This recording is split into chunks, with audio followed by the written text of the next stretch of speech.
Hi, I'm Tim, I'm Lizzie. and this is To Play, Or not. To Play, a show about board games for two players. Whose tastes may differ.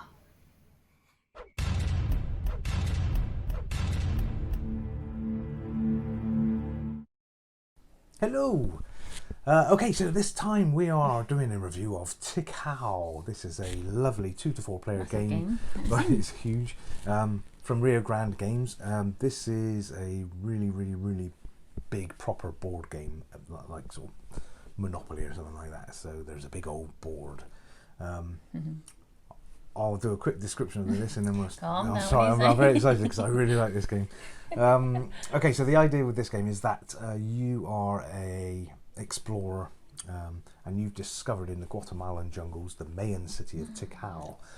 It's right in the middle of the jungle, it's all overgrown, and the idea is that you go in with your team and you're slowly hacking away the jungle and revealing more and more of the jungle and finding temples and then treasure within those temples.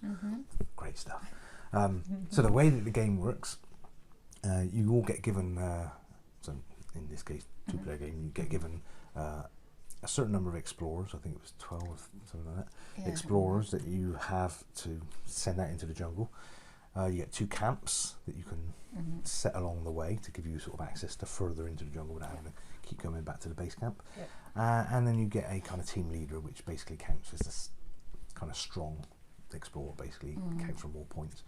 And then you get 10 action points per go. Now this is the confusing bit for you when we first started looking at this. You gave them a cheat sheet and I was like, what? Yeah, even the cheat sheet looks confusing. But basically the idea is that you get 10 action points and you use those 10 action points to either travel into the jungle, uncover a temple, build a camp, dig for treasure, various things. So they count, action points count for different amounts of things within. Some are 3 points and some are. Yeah, so for instance, you've got to work out in your 10 what you're going to do. Yeah, so each movement between each tile counts for 1 action point, depending on the amount of link stones. So basically, the way the game works. Confused yet? The way the game works is there's a draw pile of tiles. The jungle is all just completely dense forest when it starts, and you draw a tile and then you lay that tile, which is kind of hacking down the jungle basically. So it will either be an open clearing or it will be a temple, or eventually it might be a volcano, which are the scoring rounds. We'll get to that. So you lay down these hexes and then you can move across them. The way that you move across them is between each hex there has to be a stepping stone basically. So on the start tiles, there are sort of 4 that are already open to play. On the edge of those there's a tile, a stepping stone, and you have to lay a tile next to that stepping stone so that there's access to it basically, through a stepping stone. So if there's a blank edge, you have to put a stepping stone or else you can't go through that blank edge. So 2 blank edges together, no access. 1 stepping stone would cost 1 action point. If there are 2 stepping stones, 2 action points. If there are 3, and so on. So you lay your tile and then you take your 10 action points. So you might move a man into the base camp, that's 1 point. And then move him over 2 stepping stones, that's 3 action points. And then you might build a camp. Why would you do that right there? But say you did, it'd be 5 action points and so on. If you've got a temple that you found, so say your tile you lay as a temple, you can, I think it's 2 action points. 2 action points to uncover a layer. So let's say for instance your temple has a base layer of 3. It goes all the way up to 10. So 3, 4, 5, 6, 7, 8, 9, 10. So 3 is quite a low layer. So the idea is you've hacked through the jungle and you come across this temple at this kind of eye level. 3. Think Indiana Jones. Yeah, exactly. Then you spend 2 action points to hack some more stuff and it goes up a layer to 3. And then you can do that again. You can only do it twice per hex per round, but you have to have enough people to cover it. Again, a little bit confusing, but it's all, it's all quite straightforward.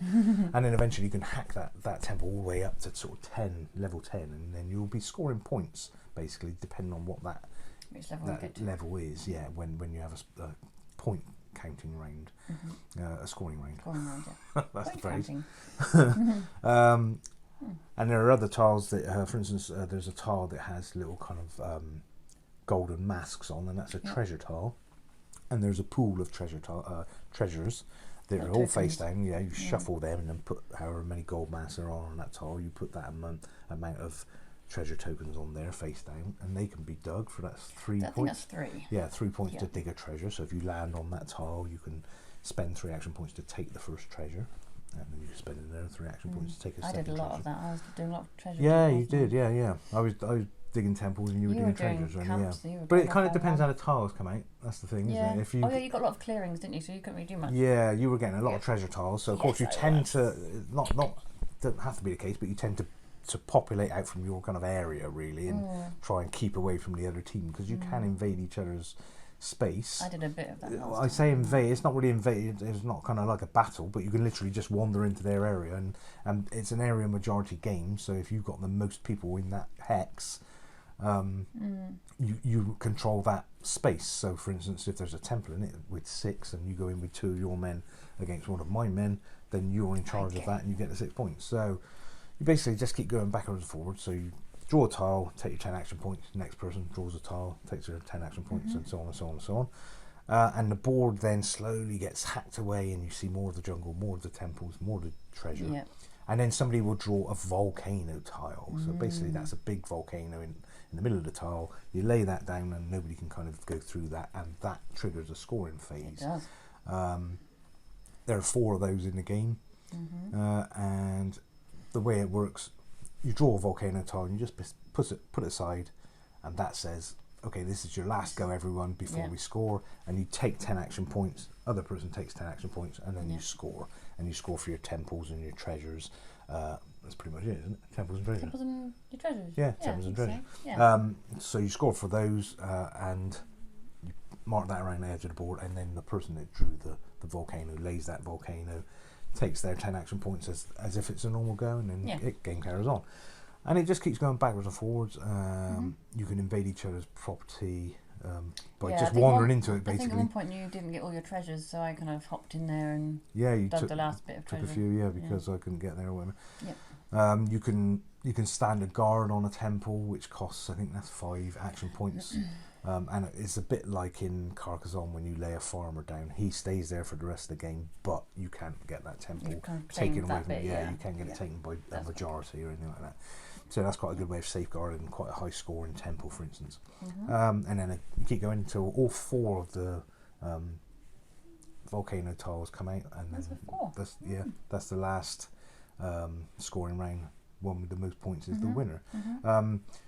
The tile selection is really quite clever. They're in on the backs of the tiles. There's A, B, C, D, F, G, and you kind of shuffle all the A's, all the B's, all the C's, so you know that there's a volcano in layer C and layer D and layer E and layer G. So you know that you're not going to get the 4 volcanoes. Four tiles in, you've got 4 volcanoes. So it's quite well balanced in the fact that it will let you go into the whole game. It says it's a 90-minute game. I mean, I think it was about that, wasn't it? It took a fair old while, didn't it, to get through? Yeah, we did at least play 90, it for a while. Yeah, I think it was a big old game. We did play when we first played it a couple of months back, a long time ago. We played it. There was a 2-player variant that you could download from Board Game Geek, and we played it with that. And it basically limits the number of tiles to. It cuts down the forest. It's something like 10 tiles. You place out some markers around the zone that you're not going to go into. Zones off like half the forest. Yeah, and you play with 10 tiles, and there's only 1 volcano, so there's only 1 scoring round, and it's quick. It's like 20 minutes. It was like less but than half an there's hour, no chance to do any real interaction, and there's no. No, I went off that end, and you went off that end, and then we stopped. That was it, really, wasn't it? Yeah. So you felt a bit kind of what? So I would suggest don't play the 2-player variant. It's not really a 2-player variant because it is a 2-player to 4-player game. It's just a 2-player variant for a quicker game. Right. Because I guess it's short game. Really, yes. Yeah. It's quite a long game, 90 minutes. Yeah. But I would say don't do that. The game itself is such good fun that you would. Yeah, you get more out of it. Don't jump in on me there. It is great fun. But yeah, you do. You certainly get the chance to. Well, for instance, in the short 2-player variant, you get 1 camp to put out, but you don't go far enough to actually put out your camp. No, I didn't. Because the whole point of the camp is that you can go between the camps as one step. So you can go to the and base starting camp. points, aren't they, as well? Yeah, Yeah. you can go to the base camp, which is one camp, and you could jump over sort of 4 or 5 hexes to get to your second camp, if that's where you put it, and that's one step. So that's the whole point of putting out your camps. Yeah. And you could put another camp 3 or 4 more hexes along. So that's the point of putting out your camps. And we didn't get a chance to put out the camps in that small game because why would you? There's no point in putting out hexes when you're only going camps when you're going 3 or 4 hexes. So, so suggest ignore that and play the full game, and you get a much more rounded game. Yeah. That's pretty much it, and you just keep going until you finish the last scoring round. One with the most points wins. I'll ask you what you think of this game, because I know that you're not particularly enamoured with this, Not are as you? much as you are. No. I don't know whether it's a understatement. personal choice that I just don't really get the main. It's just never been a love of mine. But the theme comes across, doesn't it? No. Yeah, it does come across. Definitely. Yeah, it's just that you're not really into that theme. Yeah. I like the scoreboard going around the edge of the board. Yeah. I always like a good scoreboard around the edge. That's a classic thing, yeah, and I do like that myself. I got a bit annoyed that before you put a camp out, you always have to start at the beginning again. And stomp your way back through. I've got 10 action points and I need to get all the way 6 hex there. I'm not going to be able to do that, so I'm going to just go halfway, wait to my next go. I didn't really like that bit. But I like the exploration, I like digging the treasure. A bit meh for you. It's a bit meh for me. Sorry. That's alright, don't worry about it. Well, the thing is, I love it. There are 2 things I love. I don't hate it. No, I get that. No offence to anyone who loves it. I don't hate it at all. The two I don't love it as much as he does. The 2 things I like about it the most, apart from the theme, which is great, is it's big and colourful. It looks lovely. All the sort of greens and yellows and reds. It looks really, really nice on the table. And I really like that kind of the fact that even though it's a board, the board is covered in as much as it's jungle. And you lay your tiles down, again, like Carcassonne. I love Carcassonne. So it's got that whole kind of exploration with the tiles, Carcassonne style-y. Yeah, and I love that. I love that. And then also with the temples, I really like the way that they kind of build up from, in this kind of 3D sort of... and they get smaller and smaller, don't they? Yeah. It just looks so lovely. And the way they... I know you don't get it, but, that's the things I like about it. It's a really, really nice game. I just don't love it. I really like it. This is very, very highly rated by me. So let's give it scores then. Shall I go first because it's my bring to the table? Love. Yeah. Okay. This for me is a very, very, very, very good game, and I'm giving this easily a 9. Yeah. I wouldn't give it a 9. I know you wouldn't. I say I get it. I'm not going to give it less than 5 because.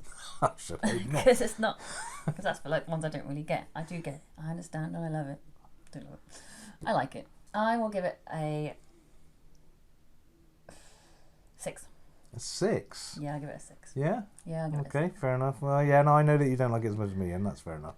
But, generous a 6 is good. Anything over a 5 is good, really, isn't it? Generous 6. Yeah.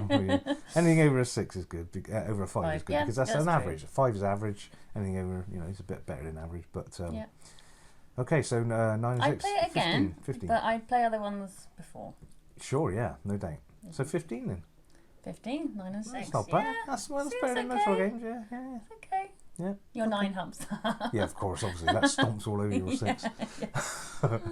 Okay, but there you go. I mean, that gives you an idea of how the game looks and plays. It leans more towards your genre than mine, I would say. Well, but it's still fun. Yeah, it is fun. Yeah. Okay, so hopefully that will help you decide whether or not it's worth buying this game. Buy it.